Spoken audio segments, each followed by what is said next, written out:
She only asked to take home some leftover food after her shift, but that one request made her boss follow her home. What he saw changed the company and himself. This isn't a story about pity, it's a story about awakening, when a CEO finally saw the truth he had ignored for years and chose not to look away. Daniel Hartman had seen thousands of internal messages during his 2 decades as CEO of Hartwell Hospitality. Most were predictable: shift swaps, vacation requests, the occasional grievance. But this message wasn't like any of those. It came in just after 10:30 p.m. through the employee portal. Would it be possible to take home any leftover meals after my shift? That was it. One sentence. No explanation, no embellishment, just quiet, polite need. Daniel stared at the name, Jasmine Brooks, line cook, Midtown Kitchen, a year and 2 months with the company. Zero complaints, perfect attendance, never late. A model employee by HR standards. But this felt off. No one submitted formal requests for leftover food. Usually it was a quiet nod from a manager. A verbal okay. Jasmine had sent it directly to his office. He reread the message. Once, twice, 3 times. He didn't consider himself sentimental, but something about that line gripped him. Why did she feel the need to ask? Daniel didn't know the answer, but by the end of the night, he would know far more than he ever expected. And it would change not just his company, but the man he thought he was. Part 2, a name without a safety net. Curiosity pricked him. Daniel pulled up Jasmine's employee file. 24, no emergency contact, no family listed, no spouse, no phone extension. He leaned back in his chair. Odd. Most workers, even the youngest, had someone in their records. A friend, a sibling, an old neighbor. Jasmine had no one. Daniel clicked further. Shift records, clock-ins. She regularly worked doubles. No complaints, no requests for time off. She worked long hours, cleaned up late, always signed out last. His office, high above the downtown skyline, suddenly felt like a different planet. Below him, someone on his payroll was asking permission to eat leftovers. It wasn't budgeting, it wasn't frugality. She needed that food. He glanced at the clock, 10:47 p.m. Her shift ended at 11. Without hesitating, he closed his laptop, grabbed his coat from the rack, and headed down to the parking garage. He wasn't sure why. Maybe to confirm something. Maybe to understand. Maybe to see. The wind hit hard as he stepped out into the lot behind Midtown Kitchen. The scent of fryer oil still lingered in the air. Trash bins hummed with leftover steam. From the alley-side kitchen window, Daniel spotted her. Jasmine. She moved with quiet efficiency, wiping down the prep counters. Her hair was tied back in a long braid, her chef's coat damp with the sweat of a closing shift. Every movement she made was practiced, habitual. She wasn't sluggish. She wasn't distracted. She was tired, but focused. A manager handed her a brown paper bag. Jasmine gave a small nod of thanks, tucked the bag beneath her arm, and grabbed a worn canvas backpack. No celebration, no complaints, just muscle memory. Daniel remained in the shadows, parked behind a delivery van, watching as she stepped out and walked toward the nearby bus stop. She never looked up. She didn't check her phone. She simply moved forward. And Daniel, for reasons he still didn't understand, followed. The bus arrived 10 minutes late. Jasmine boarded with barely a glance at the driver. Daniel trailed behind in his black Audi, headlights dimmed. He wasn't used to this part of the city. He didn't know these streets. One by one, the glowing storefronts faded. Then came the boarded-up laundromats, cracked sidewalks, and graffiti-covered walls. He watched her sit, motionless, by the window. She didn't scroll a phone. She didn't stare out the window with melancholy. She just sat, as if she had already lived the day twice. After nearly an hour, Jasmine finally pulled the cord. Daniel's heart tightened. Where were they? She stepped off into near darkness.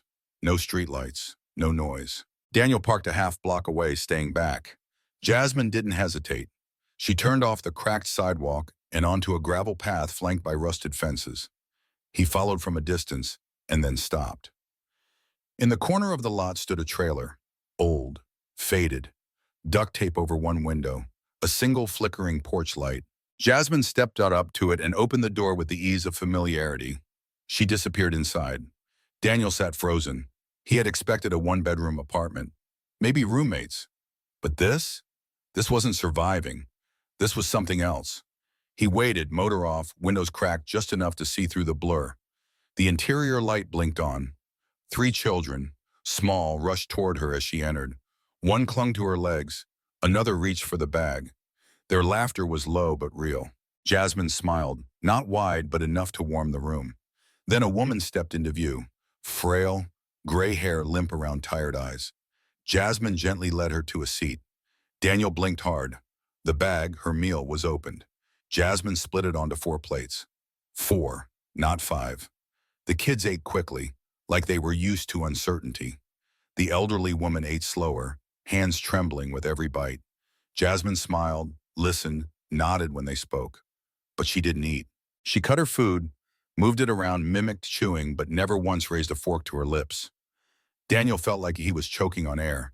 He thought about the truffle pasta he hadn't finished that night, the untouched dessert, the wine that cost more than Jasmine probably made in a week. And here she was, pretending she had enough. After dinner, Jasmine rose quietly. She washed the dishes in a basin near the sink. The kids stretched. One yawned. The oldest helped the youngest into a corner section with thin blankets. The old woman pulled a lever on a recliner, adjusting it slowly, knees creaking. Daniel squinted through the shadows. There was no second room, no real couch. Then he saw it. In the corner, tucked near the stove, was a thin mat, folded blanket, no pillow. That was Jasmine's bed. Not a bedroom, not even a sofa, just floor. Daniel's hands gripped the steering wheel. This was one of his employees. A full-time worker who had just closed the dinner rush at one of his highest-grossing restaurants. This wasn't laziness. This wasn't a budgeting issue. This was a company failure. His failure. For years, he'd signed policies, approved raises, read surveys about employee satisfaction. And yet, here was Jasmine, giving away her meal, sleeping on the floor, keeping 3 kids and a grandmother fed on a cook's wage. He had missed it all. He couldn't unsee it. Daniel picked up his phone. His thumb hovered over the contact list. Then he tapped, Julian Meyer, VP of People and Culture. It rang twice. Sir, everything all right? No, Daniel said. Everything is not all right. A pause. What's happened? Clear your morning. We're rewriting every policy we've ignored for 10 years, starting with food access, wage structure, and emergency relief. Right away, sir. Should I? Daniel ended the call. This wasn't a meeting. It was a movement. Daniel didn't go home that night. He sat in his car outside the trailer until the moon vanished into morning haze. He didn't check his phone. He didn't look at his emails. For the first time in years, he had no interest in performance charts or profit margins. His thoughts were fixated on that paper bag, on Jasmine's fake smile, on the way those kids devoured their food like it was a rare gift. By 7 a.m., Daniel walked into the corporate office. The building was silent, the polished floors echoing each step like a ticking clock, counting down to something inevitable. He passed by the executive suites and conference rooms, all symbols of power and privilege. His own office felt like a museum of excess. Espresso machines, leather chairs, minimalist decor worth thousands. He sat down and opened a new document on his screen.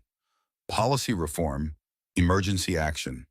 At 8:30, he called a mandatory leadership meeting for 9 o'clock sharp. No agenda, no warning. By 9:05, the room was full of puzzled department heads, most still nursing coffee, wondering what crisis had landed on the CEO's desk overnight. They didn't know it yet, but the company they walked into that morning wasn't going to be the same one they walked out of. Daniel didn't ease into it. He stood at the head of the table and said, "We failed someone, badly, and it ends now." Heads turned, eyebrows raised. The VP of HR fumbled with her notepad. "What happened?" someone asked cautiously. He didn't give names, he didn't need to. Instead, he painted a picture of a line cook who had worked double shifts for a year, of a trailer with no heat, of children going to sleep full only because their sister didn't eat. He described it without dramatics, just facts. But his voice, tight, deliberate, hit everyone in the room. From this moment forward, he said, leftover meals are not a perk. They are a right. No employee will go home hungry while we throw out trays of untouched food. He moved on to wages. I want every role reevaluated. No one working full-time for us should be choosing between electricity and groceries. Then, emergency support, rent aid, health access, crisis leave. What's the budget for this? The CFO asked. Daniel's gaze didn't flinch. Less than what we spend on team-building retreats and catered lunch buffets for executives. The silence was heavy, but no one pushed back. For the first time in a long time, people weren't talking about profits. They were listening. At Midtown Kitchen, Jasmine arrived that afternoon like she always did, 15 minutes early, uniform spotless despite its age, hair tied back tight. She greeted the dishwasher with a nod, joked with the prep staff, and tied on her apron like it was armor. She had no idea that her world was about to shift. Halfway through chopping vegetables, her manager Kevin called her into the back office. Jasmine's heart skipped. Was she being let go? Had someone complained? She sat down stiffly in the chair across from him. You're not in trouble, Kevin said gently. He slid an envelope across the desk. Just open this. Jasmine hesitated, then peeled it open with calloused fingers. Her eyes danced across the page. A raise. Substantial. Not pennies, enough to change her rent situation immediately. A new benefits tier, a meal stipend program, and a note at the bottom, effective immediately, no application needed. She blinked, confused. Kevin leaned forward. Someone noticed. Someone who didn't have to. Jasmine didn't speak for a moment. Her throat tightened. She nodded slowly, clutching the letter like it was a lifeline. For the first time in years, she didn't feel like a burden. She felt seen. 2 weeks later, Jasmine turned the key to a new door. It wasn't a mansion. It wasn't even fancy. But it was hers. 2 bedrooms, freshly painted walls, working heating, and most importantly, privacy. The kids squealed as they explored, opening every cupboard like it held buried treasure. Her grandmother walked slowly to the window and stared outside, her expression softening as a breeze drifted in. That night, Jasmine cooked a meal from scratch. Not leftovers, not rescued scraps, real ingredients. They ate together at a table, not the floor. Laughter bounced off the clean white walls. The youngest asked if they'd have to go back to the trailer. Jasmine smiled. No, baby, this is home now. Later, after dishes were done and the kids tucked in, she stood alone in the kitchen. There was food in the fridge, a light on above her head, a paycheck that didn't vanish the moment it arrived. She took a deep breath. For the first time in so long, she could exhale. She wasn't just surviving anymore. She was living. Daniel sat in his office again, but this time he didn't look out at the skyline. He looked at a small printed photo, the trailer. He had gone back once more, parked where he had before, but the trailer was empty now. Quiet, a for sale sign tilted in the gravel. No laughter inside, no light. He didn't go to take credit or meet Jasmine. He went to remember. He had spent 20 years shaping a brand that claimed to care, but in reality, it had cared about metrics, not people. It had praised hard work while letting poverty bloom in silence. That stopped now. Daniel started drafting a letter, one that wouldn't go to a press team but directly to every employee. A message that change wasn't a campaign, it was a commitment. That dignity didn't need permission. That silence was no longer acceptable. His hand trembled slightly as he wrote the final line. You will never again have to ask for leftovers to survive. You matter. And I'm sorry it took me so long to act. And for once, Daniel Hartman didn't feel like a CEO looking down from a tower. He felt like a man finally standing where he should have been all along. Word of the new policies began to ripple quietly through the company. At first, just whispers between kitchen staff. Then across branches, line cooks and dishwashers, janitors and clerks, all noticed the shift. Meals packed without questions, raises being discussed, HR teams suddenly checking in personally. Some thought it was temporary, a phase, but Daniel didn't let it fade. He launched a formal dignity initiative, named not after himself, but after the idea that no employee should feel small for asking for what they need. Posters went up in break rooms. Your work matters, so do you. At corporate, executives who used to focus only on quarterly gains now attended weekly sessions on frontline feedback. Department heads began visiting kitchens unannounced, not to inspect, but to listen. Daniel even showed up to a random shift at Midtown Kitchen, apron on, helping clean fryers. He didn't announce who he was, but Jasmine saw him. They shared only a brief glance. He nodded, she nodded back. That was all they needed. Two people who once lived on opposite ends of the company now stood on the same floor, connected by empathy, not hierarchy. 3 weeks later, Jasmine received a letter, not an email, not a printed HR memo, a real envelope, hand-addressed. Inside was a short note. Dear Jasmine, thank you for your courage. You didn't speak up to change the world, but you did, because you reminded one man of what he had forgotten, and through him, you reminded a company. We don't expect you to be perfect. We just want to thank you for being real. With deep respect, DH. There was no logo, no signature stamp, just ink, paper, and honesty. Jasmine folded the letter gently, placed it in a small frame, and set it on her windowsill. Not because it came from a CEO, but because it came from someone who finally saw her humanity. And in a world that often looked away, that meant everything. With her new income and stability, Jasmine began to dream bigger. She enrolled in online culinary certification classes. She took weekend shifts, not because she had to, but because she wanted to learn more. The kids began thriving in school. No more absences due to illness from sleeping in the cold. No more embarrassment when their lunch boxes were empty. Miss Thelma, her grandmother, regained strength. Better food, better rest, better days. One afternoon, Jasmine found her youngest sister drawing on the kitchen table. It was a house, a big one, with a garden. In the corner was a tiny figure with a chef's hat. Is that you? Jasmine asked. The girl nodded. That's where you're going to work someday. Your own place. Jasmine chuckled, but her chest swelled with quiet hope. For the first time, she believed it was possible. Not because someone handed it to her, but because someone cleared the path and believed she deserved more than just survival. Daniel received awards in the months that followed: leadership honors, humanitarian mentions, press interviews. He accepted them politely but never stopped to celebrate. He knew the real win wasn't in headlines. It was in the quiet things. A mother who could feed her family. A young man who didn't sleep in his car anymore. An employee who looked up instead of down. Daniel expanded the dignity model beyond Hartwell hospitality. He invited other CEOs to a coalition, one focused on people, not press releases. Some refused, some mocked it, but others joined. Together they began reshaping an industry that had long profited on the backs of silence. Daniel no longer cared about being the richest man in the room. He only cared about being the one who listened before it was too late. It started with one sentence, one line typed late at night. Would it be possible to take home any leftover meals after my shift? It wasn't a plea. It wasn't a rebellion. It was a whisper of need. And someone chose to listen.